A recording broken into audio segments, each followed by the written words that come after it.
through. The only one that's not a crash course is the lungs, because it gets into such nitty-gritty stuff they don't need to know. So I have a little song thing called We Are Your Lungs.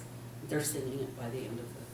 And it just helps them to understand the very basics of how your lungs work. I find that very few of them have not had some kind of medical terminology in high school or some kind of anatomy physiology in high school. And so I try to build upon that. I try to pull back and get them to remember stuff that they've already learned. And in between every video, or every 2 videos, I have activities for them. So in the book,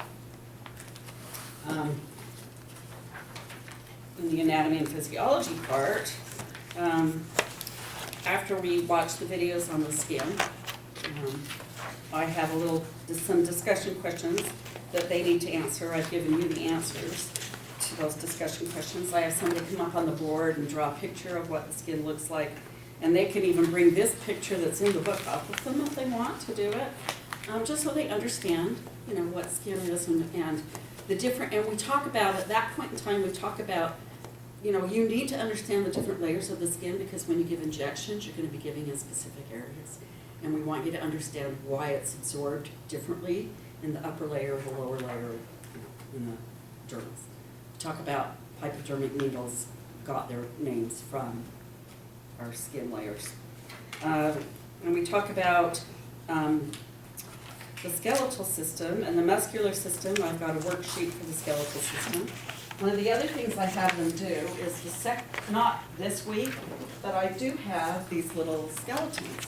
And so we divide into teams, and I give them a water marker, dry erase marker, which wipes off really nice, but I have Clorox wipes off really nice with those.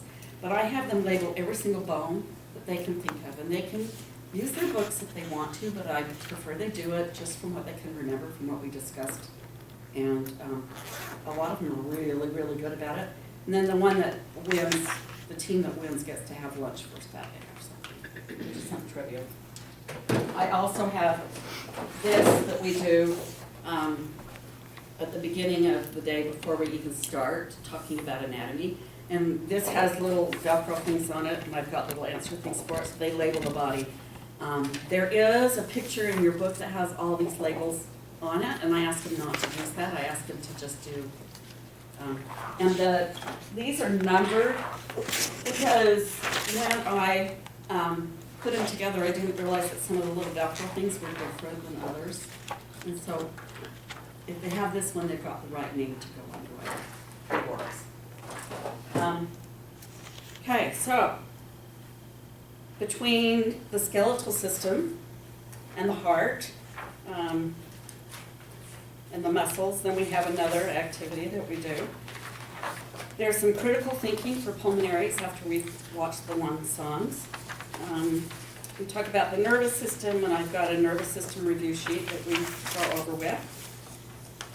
We talk about the endocrine system and stuff, and then we talk about terms, distal, anterior, posterior, what those terms mean, so that they understand when a doctor says in the distal area of, the posterior fibula or whatever, so that they understand those. And I've given you guys the answer sheets so that you have them. Then we go through basic reproductive systems in the urinary tract. And a lot of our kids work in like a urology clinic, and so it's really nice for them to understand those symptoms.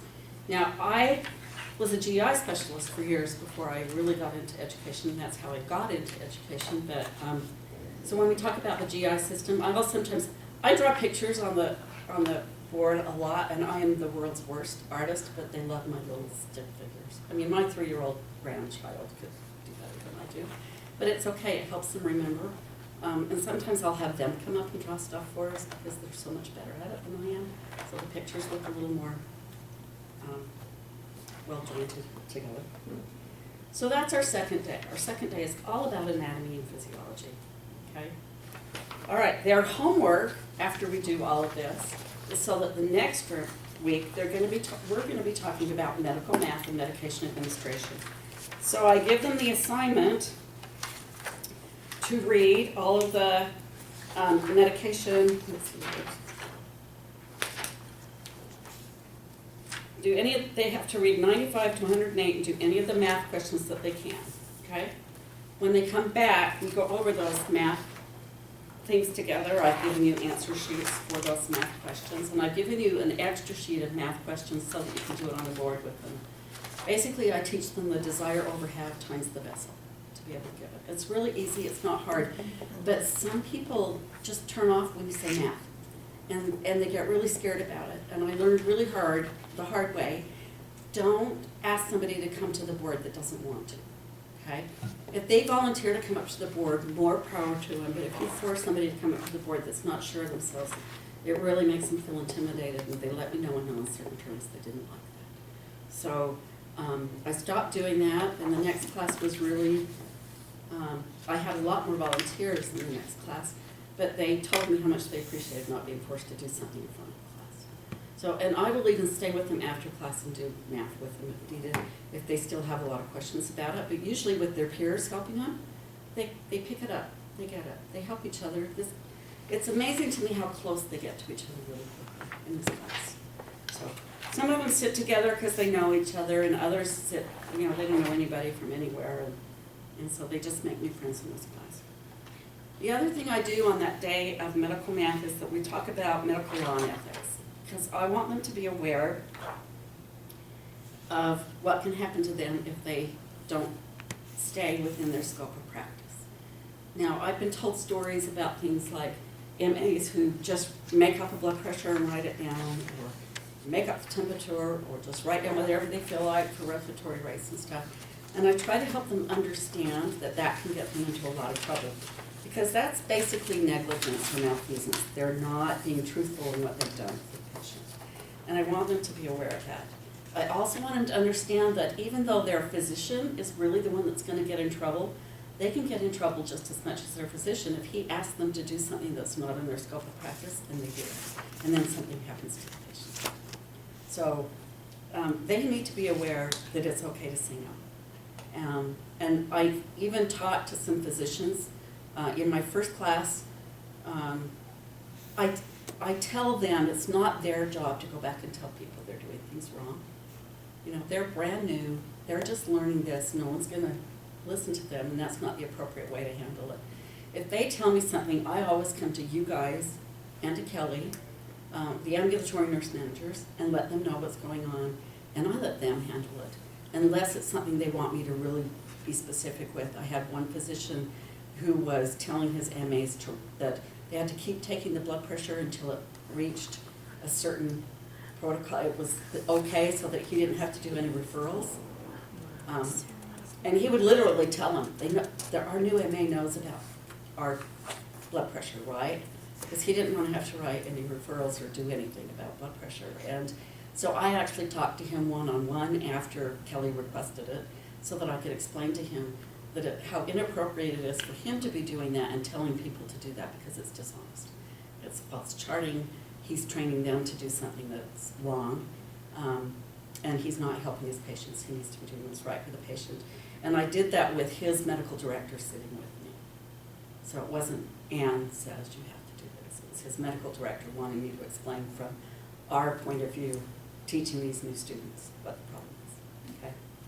So we go through medical law and ethics, and then we get into safe medication administration, and I bring a bag of oranges for them to practice with, but I also have a bunch of little they're mannequin pieces that if you had a mannequin, they would fit into the body in certain spots, and I've used those in the past. The inside of them comes out, and you can get all the stuff out of them so they don't get moldy and crappy. And I used to take them home after every class and clean them and dry them and stuff, and after I started using oranges, I just quit using those. They work really well. I've had more than one MA tell me that she's been told how good a shot she gets, and she did it on the oranges and everything like that. I do talk to them about medication safety and scanning, and I give them all one of these. They get to choose. I'll probably have enough here for the next year. They love it when you give them something, no matter how dumb it is, right? So these have a whistle for safety. It's a keychain. They have a whistle on them, and they have a little compass on them that may or may not work, but they also have this little scanner. So I want them to remember the muscle movement of here's my medication, I'm gonna scan it, I'm gonna scan the patient, I'm gonna make sure that I have done the right thing before, since I don't have real scanners, okay? So we talk about how important that is. We talk about 2 patient identifiers, and I talk about that from day one. So when I start talking about scope of practice, when I'm talking about being professional, I bring into the fact that these guys need to know they have the right patient, and no matter how many times you see a patient and think you know a patient, you may not necessarily have the right patient, the right stuff.